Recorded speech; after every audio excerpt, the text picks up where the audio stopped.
This is Pete Jones, and you are listening to the Dragons Are Real podcast.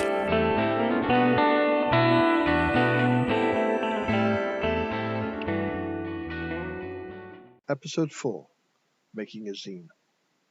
This episode, I'm going to discuss making a zine. Kickstarter is currently encouraging people to do the old school Renaissance zines that used to happen back in the 80s. And to do this, they're running Zine Quest during February. We have a couple of call-ins, so over to you guys. Hey, Froth here. Wanted to let you know, really enjoyed this podcast. Listening to it a second time, actually. I just wanted to say, a Ubiquity Flash Gordon campaign. Awesome. That was Jeremy Frossoff-Smith from the Thought Eater blog. Thanks for your kind words, Jeremy, and I'm glad you enjoyed the podcast. Hey Pete, it's Che Webster from Roleplay Rescue Podcast. Just wanted to do two things. First of all, welcome you to the Anchorite community, dude. It's great to see another new podcast and, great to discover you. And secondly, just wanted to thank you for your third episode. I liked the fact that you switched away from telling us about the basic games, although that was fascinating stuff in episode 1 and 2. But actually, I really enjoyed your advice. And whilst, some people might listen to it and think, kind of basic, actually, it's a good timely reminder for me as I start to convert my setting from one system to another system. So I just wanted to thank you for taking the time to make the episode and welcome you to the community, dude. All the best. Cheers. That was Che Webster from Roleplay Rescue Podcast. I'm not just going to do reviews. I'm going to pop in a few other little podcasts in between, but I will be getting back to that review at some point. So what is my experience in publishing? Well, back in the 1990s, I ran a War Games Club zine. This was typed out on an old Amiga computer and printed out at home. I photocopied it, hand-stapled it, and I used to post it out. Then between 2014 and 2018, I was editor of the Society of 20th Century Wargamers membership magazine, The Journal. And in that time, I made 13 copies. We started off as a black and white A4 print magazine, and slowly over the years, I migrated it to colour, A4, and PDF. It had multiple writers, and submissions used to come into me, and I would edit them down to fit in the magazine. All the work was written in LibreOffice. I then saved it to PDF. It was sent to professional printers, and then print copies were sent out to members, and we also sold it through Drive-Thru RPG. Before we go any further, first consider, unless you have any content, you are wasting your time making a zine. But when you've decided that you do want to make a zine, you've got to consider who's going to be doing it. Is it just yourself doing all the work? Are you going to collaborate with other people and get people to send work into you? How often are you going to publish the zine? Monthly, quarterly, ad hoc? And how much content can you supply? You've also got to decide whether you're going to go for print, PDF, or both. And now with the likes of Drive-Thru RPG and Lulu, you can do print on demand. If you are printing yourself and sending out, you've also got to factor in your postage costs. Once you look at posting abroad, then it gets expensive. Before you start, look at other zines for inspiration. What are they doing? Don't copy them. Think of what you can do different. I'd like to point you at a great article on the web called So You Want to Make a Zine? And that can be found on Master Ryan's Garden blog, and I'll leave details in the show notes. So, getting started.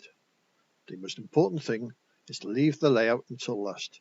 Just concentrate on writing the text, getting everything written. I would suggest you write it in a word processor, but don't do anything fancy to it, no fancy headlines or anything like that. In fact, I use Markdown, or you can use plain text. Just get all your ideas down onto the computer. As for the artwork, if you're artistic, you can do all the artwork yourself. Otherwise, have you got any friends that can supply art for you? Also look at art in the public domain. Well, finally, if you've got a budget, you can pay someone to do it.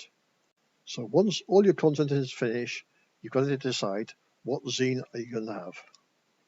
It starts off basic. You can do a one-page zine, print on both sides of letter A4, and that is it.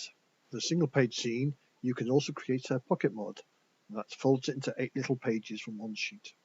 You can go for a full-page zine, which is one sheet of paper, letter or A4, landscaped, printed and folded in half to make a small booklet.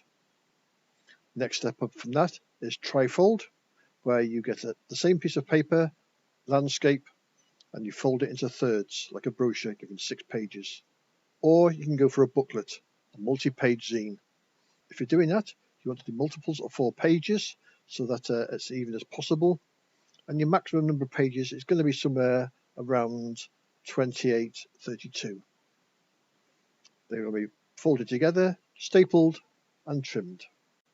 For a great resource on fonts and typography, I recommend reading Butterick's Practical Typography, and that can be found at practicaltypography.com. I'll leave that in the show notes. This article is free on the web, and it describes page layout, text size, fonts, spacing, white space, and it will even give you some ideas of what fonts you can use that are free that come with your computer. I also recommend that in your word processor, your page size should be the same size as your finished product. So if you're going to do A5 pages, make each page A5. If you design everything in US letter A4 and then squash it down to A5 size, the content will look squashed or condensed, and this doesn't look right. So, tools and equipment. For the cover, you want to go for cardstock, £60 or 90 GSM. For the paper, ideally you want to pick £20 or 74 GSM paper. You don't have to print a zine out. In fact, you can handwrite it and just photocopy it, but you want a computer if you're not going to handwrite it. You've got a printer if you're going to print out and send out copies. Laser quality is better. You're also going to need a long arm stapler or swivel stapler, so you can get the staples in the center of the booklet. I also recommend getting a bone folder and paper creaser, so that when you fold the pages over, you get nice creases on them and nice and flat. If you want to go garage, you can just leave your folded over booklet as it is, but the pages will be uneven on the outside edge. Or you can invest in a paper guillotine to cut it and make it nice and square. This does take time for each booklet. And finally, you can also invest in a corner cutter to round the corners of the zine off. So over on the Audio Dungeon Anchorites, a discussion was made about doing a collaborative zine, and I thought, let's bite the bullet and make my own zine. So I decided to do a trifold zine, so that's one piece of paper which will be folded into thirds.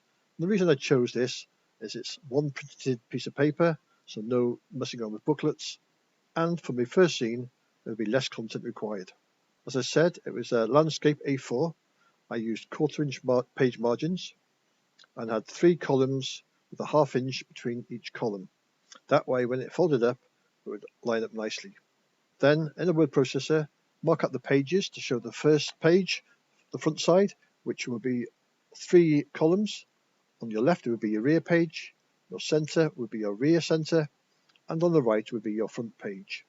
Then on the back of the sheet, you'd have inside left, inside center, and inside right. I wrote it into the columns so that I wouldn't get confused later on. Now, do you need an OGL? If you are copying material from other systems and you're copying and pasting, then you will require the standard OGL system, and you need to reference each system that you are taking information from. If you're not using material from another OGL and it's your own material, you can simply copyright it. Or the other alternative is to use Creative Commons. That's an international recognized system where you can inform your readers what they can and can't do with it. If you go to the Creative Commons website, they will explain more how you use their Creative Commons. In the show notes, I will leave a link where you can get hold of the zine that I've made to accompany this podcast. So that's all for this episode. All links will be in the show notes, and if you have any comments or thoughts, then please don't hesitate to get in touch with me, message me via my website or via Anchor. The website can be found at petejones.neocities.org, or you can reach me through my blog, which is tumblr.com/blog/petejones. Dragons Are Real Podcast.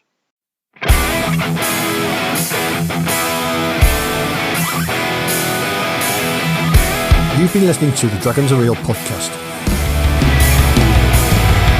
You can contact me by leaving a message via the Anchor app or visit the podcast website, petejones.neocity.org, or on OSR Anchorites at the Audio Dungeon Discord. Thanks for listening. The opening music is Siesta by Jazar. The closing music is Controlled Distress by BizBaz Studio.